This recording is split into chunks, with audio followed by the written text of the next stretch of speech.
This video is brought to you by Ageless Geeks.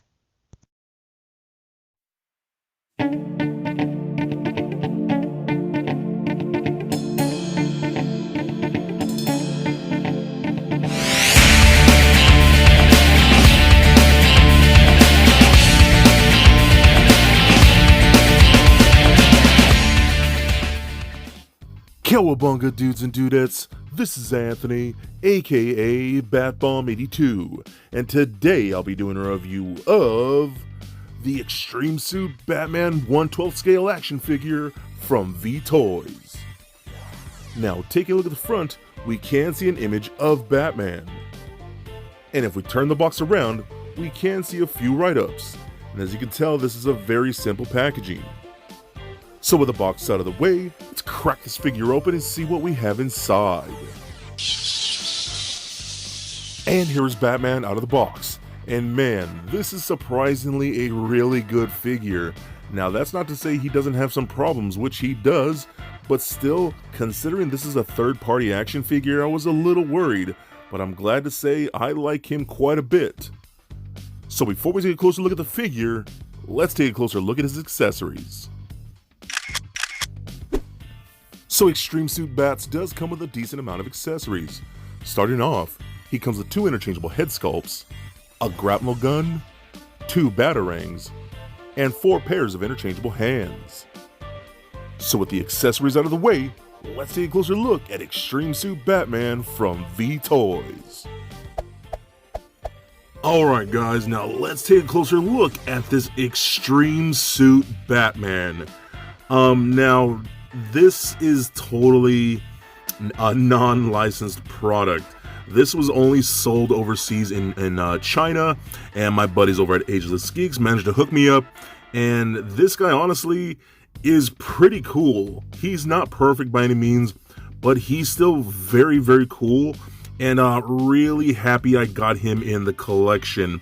Now again, this is from a company called VToys, and this thing is numbered at number 1, so I'm assuming this is the first product in maybe an ongoing line, or maybe this is the first product they've ever produced.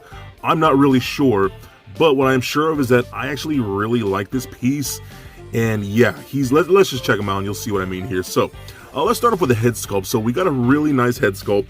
I think it looks really, really good. The paint came out really clean. I think it looks really, really good, but we also do get a second head sculpt with a full closed mask.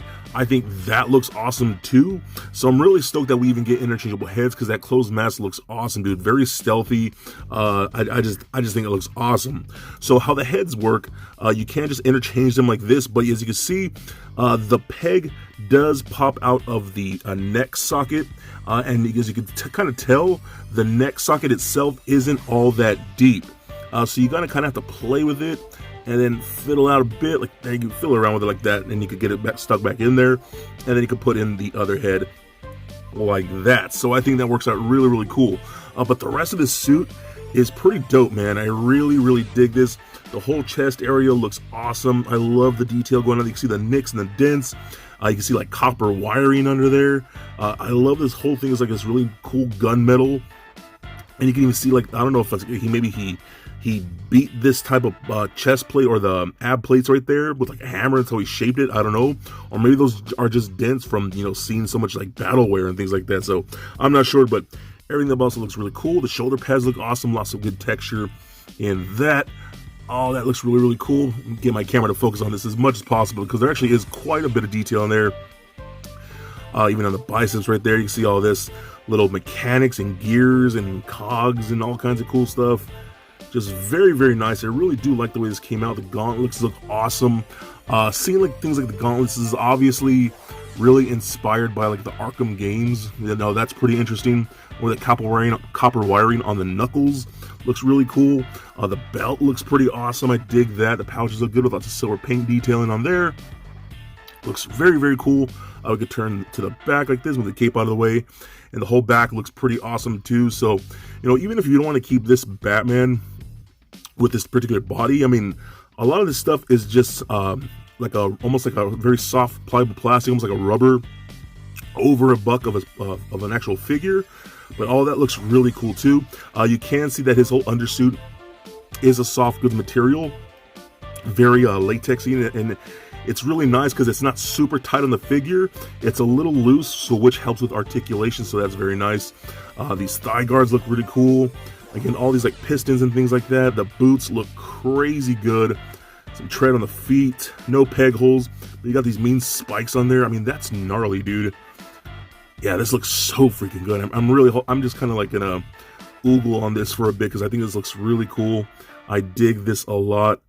Yeah, man. And then you can see how he has this like string right here that holds these like thigh guards up to like, I guess it's glued to the belt.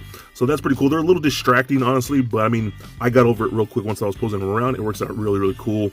But all of this, man, looks super freaking good. Really happy with it's turned out. The cape is a really nice soft goods cape, nice and big and billowy. Came a little wrinkle. You can see it kind of wrinkles a little bit, but I mean, I could iron that out and flatten that out, but it's not terrible. What you can do, these shoulder pads are on hinges, so you can kind of like move these up like so, and then you can like bring this cape forward if you want to do that, like that, you know, and then bring these back down, and you can play with it. You know, you could do a few different things, but that's pretty cool that we have the option. Man, this guy is actually really, really awesome. You know, and I'm always kind of weary when it comes to like these third-party products and third-party action figures and things like that. But he's really impressive, and I'm really liking what we got here. Okay, so now let's talk his accessories. So I've already shown you the 2 interchangeable heads that we get. And as you can tell, he does come with a bunch of interchangeable hands. The ones I do have on here now are the hand that grips for the grapple gun, and one here for the batarang. Now, how these change out, you give them a little tug, and they're just on a straight little peg like so, with a little cone tip like that. And they do go on pretty easily and come off pretty easily. With that cone tip like that, it does help them stay on, so they're not just going to fall off, so that's pretty good. They stay on there fairly snug, and I'm not really too worried about them coming off whatsoever. Again, but we get a bunch of different, you know, open palm hands, things like that. Again, the detailing on those look really freaking good, dude. You can see like on the knuckles and things like that, looks so freaking awesome. Inside of the palm has some like studs in there. Really, really cool stuff. And we got closed-fisted hands. I mean, pretty much everything you really need for the most part. We do get like 2 forms of open palm hands. Like I'll show you these. These are both for the right side. They're 2 different. You can see one has the fingers a little more flared out. These ones are a little more curled in. I don't really see the purpose in that, but that's what they gave us, so I'm not complaining. It just is what it is. I guess it depends on the poses you want to do, so still pretty cool. We also do get 2 batarangs. Now, this is what I'm talking about, where we see them. This is based a little more on the actual Arkham games, because these batarangs themselves are definitely from the Arkham game itself. So those look pretty good too, with a little bit of silver and dry brushing on there. Look pretty nice. The same thing with the grapnel gun here. This is definitely the grapnel gun from the Arkham games like that. This is just done in a solid black plastic. No extra paint detail, but it still looks pretty good. And you can get that in the gripping hand with that trigger finger like that. And he holds on to that very, very well. And then same thing with this hand. You can get it holding one of the batarangs. If I can actually do it on there. Am I just going to mess this up on camera? I feel like I'm going to mess it up on camera, but there you go. You see what I'm talking about. So pretty cool. You know, he doesn't come with a ton of stuff, but what we do get works very well, and I'm actually really, really pleased with that. All right, now let's check out his articulation, because I know this is what a lot of people are curious about. So the head, of course, is on a ball joint. It does roll around fairly good. I will tell you this right now. It does kind of pop off at the ball peg a little bit, and it can be a little loose, but it's not terrible. You can go down about that much, up about that far, turn left and right like so, pivot to the sides very, very well. So that actually works out very, very nicely. The shoulder pad, again, can go all the way up like this. So arms can go all the way up and going about that far like so, you know, without messing with the material or messing with that shoulder pad too much. We can go all the way back like this. We can go up and out very, very far. I probably could go up even more if the shoulder pad was in there, so that's actually really, really good. It kind of feels like there's a butterfly joint in there, but nothing crazy. We do get rotation at the bicep. We got a double jointed elbow, but it is hindered by this big bicep pad right there, and then the cloth and the gauntlet, so it hinders that a little bit because it kind of bunches up. You can see right there how it bunches up. It's not crazy terrible, so it's pretty decent. I actually really, really like it. It does rotate at the glove, rotation at the wrist, as well as a hinge at the wrist, so that's really good. We do get seems to be, can't quite tell, because this armor piece right here covers the entire upper torso, but what it feels like, there's a ball peg right here that goes into the crotch and into his like abdomen, so that rolls around like so, does turn left and right, crunches back and forth, and pivot side to side. That's actually surprisingly good amount of movement. I'm very shocked with that, how they managed to do it, because there's enough gappage between here, the belt and then the buck itself, so he actually got a lot of clearance in there to do all kinds of motion like that, which is really, really, really good. Now here's where I'll complain a little bit. These hip joints, where you can kick forward that far, back that much, and then the splits out about that far, these are a little loose. You can see how they're kind of just weighted down a little bit. It's not terrible by any means. It for sure could definitely be better, but that's the first thing I noticed. These were just kind of like a little wobbly. You can see how, you know, easy it is to move them, and that's because they're just so weighted with all this stuff going down on the legs, but it does work out very well still, and you can still get some pretty solid poses out of it. All right, now we also do get it's gonna be thigh rotation up there, which is a little cut up here. We get a double jointed knee like so, and what's pretty cool, you can see these slits right here on the side of the knee pads are where these pistons kind of like fold in when you bend the articulation a bit. So you can see those pistons right there. Get my camera to focus a bit on that. Let me see right there, and you can see how those fold in. But they will come out of those little slits right there, so you can get the full motion, which is actually really, really nice. We got rotation at the boot. These ankle joints are on ball pegs. Again, this ball peg I wish was sticking out a little more. So it's a little tricky. It fell off right away.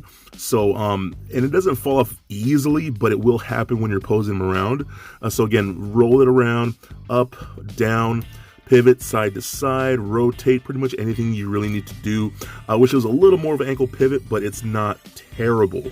So overall, is this worth picking up? I think it's surprisingly good. Again, I'm very weary when it comes to third-party stuff, but I'm a diehard Batman fan, and I just want anything that looks cool that has to do with Batman. And this really caught my eye with those early promo images that were kind of floating around the groups and things like that, and the forums. So a lot of us didn't know what exactly this was. Getting him in hand, I am surprised at how much I do like it.